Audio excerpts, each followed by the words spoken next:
Greetings, it's T. Wiley Law. Let's discuss Reasonable Doubt, Season 2, Episode 7, Venus versus Mars. The best line in this song: thought Shorty was the truth, found out she was a cheater. We were supposed to take over. I caught her bumping ether. We don't even have to go over to Lewis this episode. We start out with him in the conversation between him and Jax, where he finally admits that Toni was the woman that he was with. Of course, Jax already knows this. That they had been together 4 times. One of those times he was high and drunk and they did not wear a condom. So he's not sure whether or not the baby is his. She had a lot of jabs, a lot of harsh, stern words for him in this conversation. And you might have guessed it didn't end well. She kicked him out at the end of it. Did not care that he didn't have anywhere to go.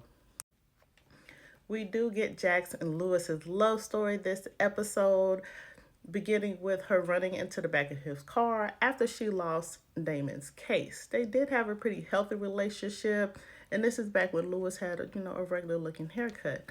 It includes flashbacks to right after she had her daughter, and JT suggests that they go to a sex club to add a little spice to their marriage.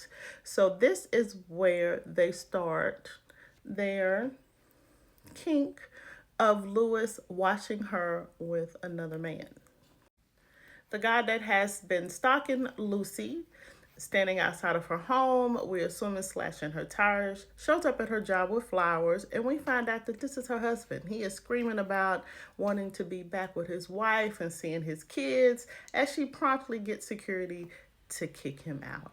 Later on in the episode, she's actually served with papers. I'm assuming a divorce. I'm not sure. I couldn't see the summons on top of the pleadings. I'm so sorry. Lewis and Jax are back in couples therapy, of course. And she really digs into him some more, that, he's not the king that she thought he was, that she can't brag about him anymore, that he is just another N-word. Lewis explains that he really wanted to wait to find out whether or not the baby was his, because if it wasn't his, then there was no need to even discuss this. I disagree. He still slept with someone she knew, and he could at least told her from the very beginning, could have avoided some of this, a little bit of this lashing that Jax is giving him. But he does get a little backbone to him. And it's like, hold up. I was the one who left the last season. I'm the one who decided that we should stay married. I'm the one who has held you and comforted you after you went and had a relationship with an ex-con fresh out of jail who tried to kill you. And I felt him on that. The therapist is finally like, y'all just need some individual sessions and we can all agree. Lewis is crashing on Chris's couch.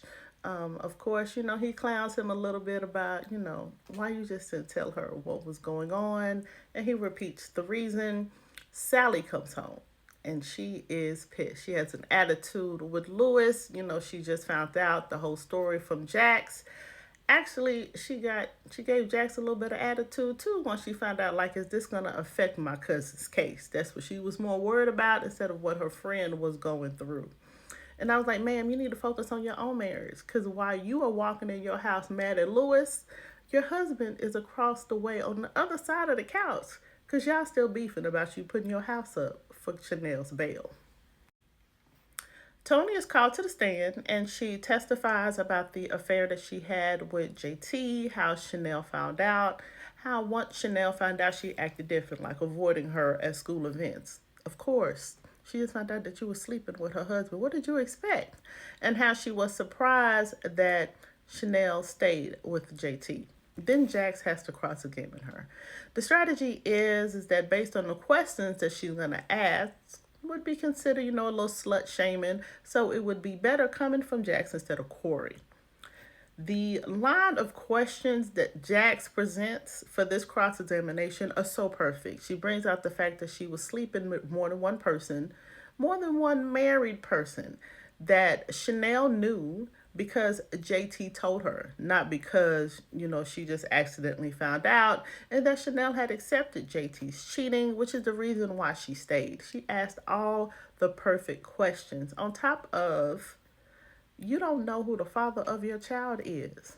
So it completely tore down her credibility. And in this scene, I felt like the DA really dropped the ball because she could have followed up with, well, who was the other married man? And it really would have been a drama scene in the courthouse. Jax and Corey are working late on the case. It does seem like early in the episode she was avoiding being alone with him working on the case, but they have all these financial documents that they need to get through from the feds. So here we are. And in this moment, we get the emotional story about why Corey is so invested in this case and why he's trying to get this woman off of death row. He represented a man in a medical malpractice suit, got him off. The wife flees Chicago, comes to LA. The husband follows her, just will not let her go. Attacks her while they are in LA. She defends herself and unalives him. So Corey has a high level of guilt. He feels like this is his fault, which is why he's putting so much into winning this case so that he can help get this woman off of death row. And in this scene, we get Corey and Jax all on each other, and it is not a dream.